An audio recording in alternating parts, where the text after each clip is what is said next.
Primera de Samuel capítulo 7. Así que los hombres de Kiriat Jearim vinieron y trajeron el Aarón Haedut, el arca del testimonio de Yahweh, de vuelta.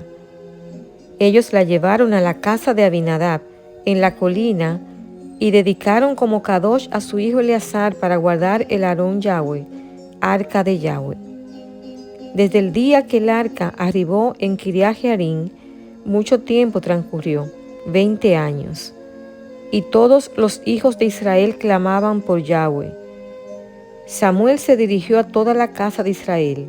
Él dijo: si ustedes están regresando a Yahweh con todo su corazón, entonces terminen con los dioses extranjeros y los Ashtarot que tienen con ustedes y dirijan sus corazones a Yahweh. Si ustedes solo le sirven a Él los rescatará del poder de los filisteos. Así que los hijos de Israel desecharon los Baalín, dioses fenicios y cananeos, y los Astarot, estrella, dios fenicio de la fertilidad, y sirvieron solamente a Yahweh. Samuel dijo: reúnan a todo Israel en Mizpa, y yo oraré por ustedes a Yahweh. Por lo tanto, ellos se reunieron en Mizpa, sacaron aguas y la derramaron a tierra delante de Yahweh. Ayunaron ese día y dijeron: hemos pecado contra Yahweh.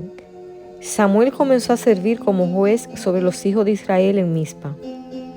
Cuando los filisteos oyeron que todos los hijos de Israel se habían reunido en Mizpa, los jefes de los filisteos marcharon contra Israel, y cuando los hijos de Israel oyeron acerca de esto, ellos estuvieron con temor de los filisteos.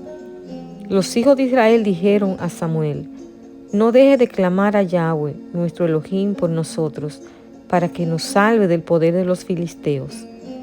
Samuel tomó un corderito y lo ofreció entero como olag, ofrenda quemada, con todo el pueblo a Yahweh. Entonces Samuel clamó a Yahweh por Israel y Yahweh lo oyó. Mientras Samuel estaba presentando la olag, ofrenda quemada, los filisteos avanzaron para atacar a Israel, pero esta vez Yahweh tronó violentamente sobre los filisteos, echándolos en tal confusión que fueron derribados delante de Israel. Los hombres de Israel salieron de Mizpa persiguiendo a los filisteos y atacándolos por todo el camino a Beit-Car, casa de la oveja. Samuel tomó una piedra y la puso entre Mizpa y Shen, y le dio el nombre de Eben-Ezer, piedra de ayuda.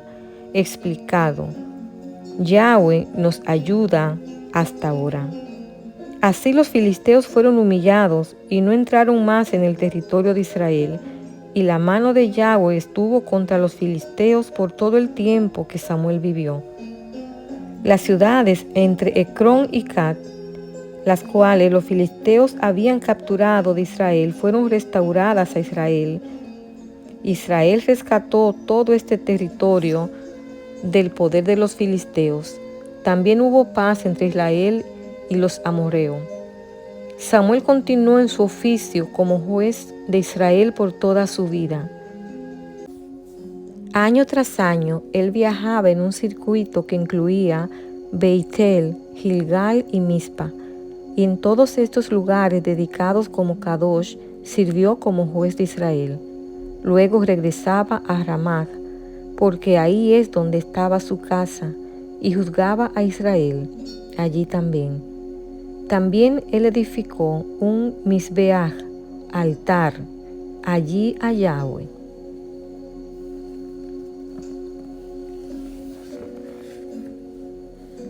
El relato del itinerario del arca termina cuando fue llevada a la casa de Abinadab, y muchos años después, durante el reinado de David a Jerusalén. Los 20 años parece referirse no a la estadía del arca en Kiriat Jearim, sino al estado deprimido del pueblo de Israel. La presencia del arca en su tierra les había causado muchos problemas a los filisteos. Pero no olvidemos que en las batallas del capítulo 4, estos habían asestado un duro golpe derrotando a Israel. Los filisteos eran todavía los conquistadores triunfantes y podían imponer su voluntad sobre los israelitas en territorio de Benjamín, situado al sur de Efraín y en otros sectores. Se nos ilustra la situación tanto de la agresión filistea como del temor israelita. Por primera vez se nos da la razón de la debilidad de los israelitas. Se había generalizado entre ellos la idolatría. Los dioses extraños incluían al dios cananeo Baal y a la diosa cananea Astarte.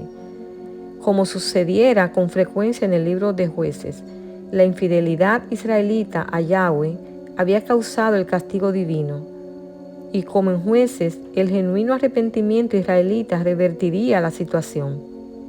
Los métodos de Dios siempre habían sido de castigar a Israel pecador por medio de invasiones y ataques foráneos, y de rescatar al Israel arrepentido a través del liderazgo de sus jueces.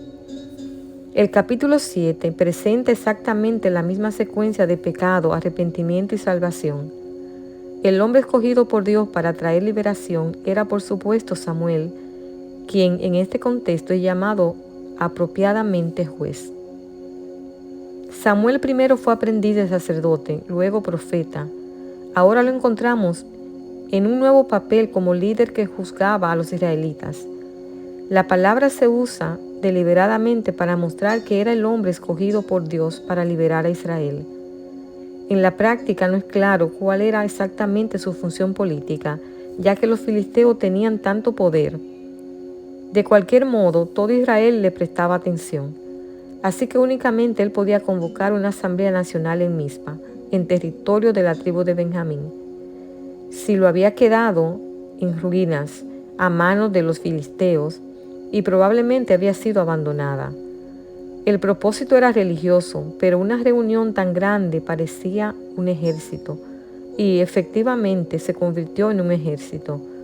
Así que no sorprende el hecho de que los filisteos lo consideraran una posible amenaza y los atacaran.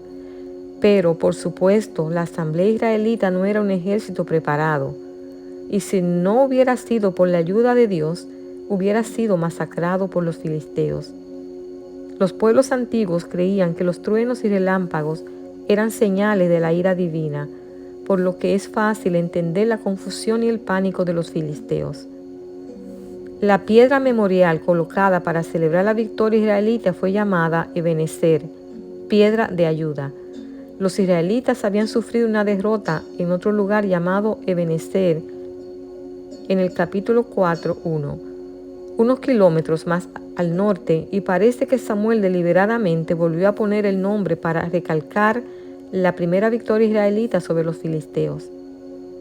En realidad se trataba probablemente de solo una victoria menor, pero bastó para mantener a los filisteos fuera del territorio israelita durante bastante tiempo y marcó el comienzo de un periodo que el poder filisteo decayó, gracias a la mano de Yahweh. Los triunfos israelitas de este periodo, que es llamado el tiempo de Samuel, fueron logrados bajo el liderazgo militar del rey Saúl, ya que Samuel nunca fue militar.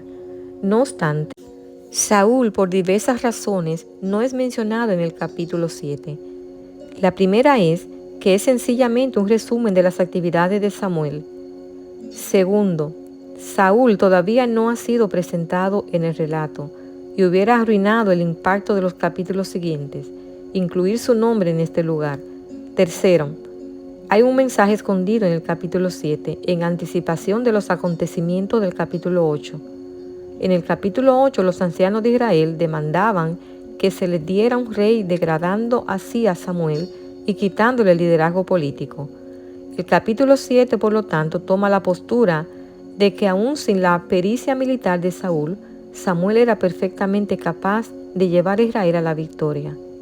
Dios era el verdadero autor de la victoria y hacía mucho tiempo lo había llamado para que fuera su portavoz y diera a Israel cualquier tipo de dirección que necesitara.